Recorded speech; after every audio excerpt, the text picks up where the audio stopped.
welcome back into the game room.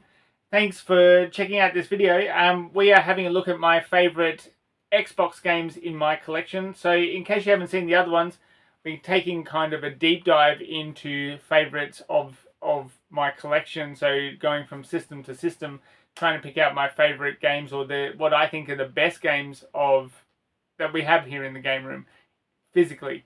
So these are the ones for the Xbox. I've got quite a number to go through, more than the other titles. It is really a great system, the Xbox, but it is not one that I like going back to just because of how much time it takes me to set up that clunky old thing. So I do like it when I can chuck it into something like one of the newer Xboxes and get it running that way. In saying that, I still think it has a lot of great games and some of that are completely stuck on that system without having those backwards compatibility aspects as well. So let's have a look at what I've got. These two are pretty obvious titles on the top that I have here: Max Payne and Max Payne 2. I really do love these titles. They introduced me to the character of Max Payne, and for those who don't know, Max Payne 3 is my favourite video game of all time. I don't know, someday that will be surpassed, I'm sure, but at the moment that's it. I love the character of Max. Max is very different in number 1 and 2 than he is in number 3. And that is purely because, not purely, it's based on a lot of different reasons. One of them is because it is a completely different company making the game. We have, I think it's Remedy here that did the first two, and then Rockstar did the third. Same voice actor for these ones, but the face is different. This is what's his name? Sam someone who actually came up with the idea of Max and was making the game, put his own face into the first and the second. And they are dark, kind of noir stories. One-man army, very much kind of John Wick before John Wick. Very bullet time, heavy, Matrix kind of action. They are terrific fun. And I do say they are terrific fun in the gameplay, but the story is really dark. So if you're after something with a very adult style story, third person action game, slow motions, lots of kind of anti-hero vibes about it, then this is one that you need to have. This is two that you need to have a go at. So definitely pick those up and give those a playthrough from beginning to end if you haven't, and then finish with the fantastic number 3. You will not be disappointed if you have a heart and a soul. Okay. I picked two here that have been upgraded or updated to the Xbox 360. So I'll start with this one. The Chronicles of Riddick: Escape from Butcher Bay. Pitch Black came out at the movies, and it was actually a movie that I went and saw in the cinemas. Just recently rewatched it, and it is a great flick. Even though the kind of the special effects, a lot of those are really dated, it still does it in a way that is very much worth a watch. So if you haven't watched the movies, then that is where to start with that Pitch Black. It's funny because the second movie overwrites a lot of the story that happens in the first movie and tries to do this big sci-fi epic. And I really like the second movie. It is very different than the first. And then you have the third movie, which kind of tried to take it back to its roots a little bit. And then they're talking about making a fourth, so I'm excited about that. But in between all of that, somewhere in the mix and the mess of things, there was an anime video that was released as well. That was alright. I'm not really into anime, but I didn't mind watching that. And there was this, The Chronicles of Riddick: Escape from Butcher Bay. This is a prequel to Pitch Black. It goes and shows the character of Riddick when he was incarcerated in a prison that's kind of, it looks like a planet, or like a prison planet, and Riddick is desperate to get out of there.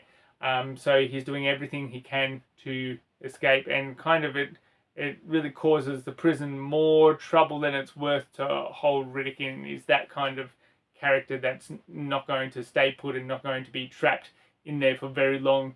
And so you play as Riddick in a first person mode, which was interesting, and you do a lot of stealth types of movements as well, and a lot of hand to hand. There's not much gunplay in this game, and that's it's a real benefit for it not to have that.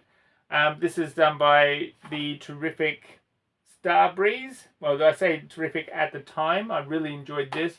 I like it. The game,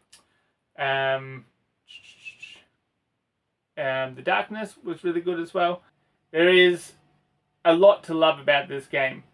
May I suggest picking up the copy of the Chronicles of Riddick Assault on Dark Athena, which is also a terrific game. But if you pick up the copy that is on the Xbox 360, I'm not sure about the PlayStation one, but if you pick up the Xbox 360 one, then it comes with this, an enhanced version of this first one on the disc.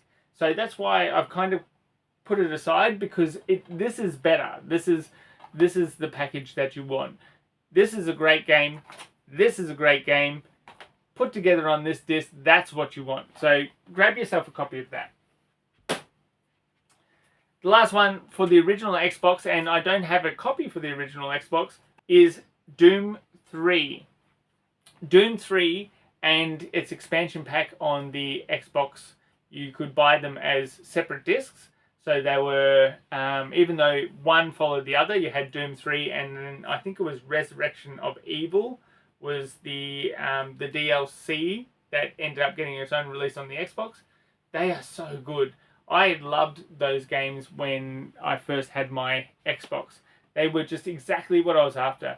First-person shooters that had horror elements, that had a lot of, jump scares and dark elements to it, or dark environments to it. They also were really cool in that you had a flashlight and a gun, and you could only put up one at a time. So you'd have to, if a monster came along, you'd have to drop that flashlight down to be able to get your gun up, and then to be able to clear those out and then bring your torch back up. They got rid of it with this version. So this is the Xbox 360 version, Doom 3 BFG edition. I think it would be the better one to grab. I haven't played through the 360 version, but the 360 version also has the original Doom 1, 2, and all that on the disc as well. So if I was to grab Doom 3, I would get the newer version, even though it's an Xbox release that I played and loved. It is well worth your time. I know that it doesn't get the love of the other Doom games, and I reckon they only went downhill from here. So number 1 was fantastic. Number 2 was a little bit too mazy for me.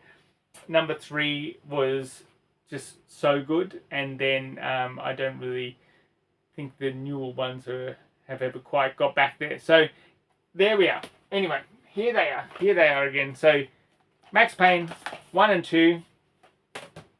The Riddick game that's on Xbox, but grab the one on 360 if you can. And Doom 3, but again, grab the one on 360 if you can. They are my picks as my favourite physical Xbox games. I did want to highlight those, even though it's cheating a little bit, those upgraded ones, but they're just so good.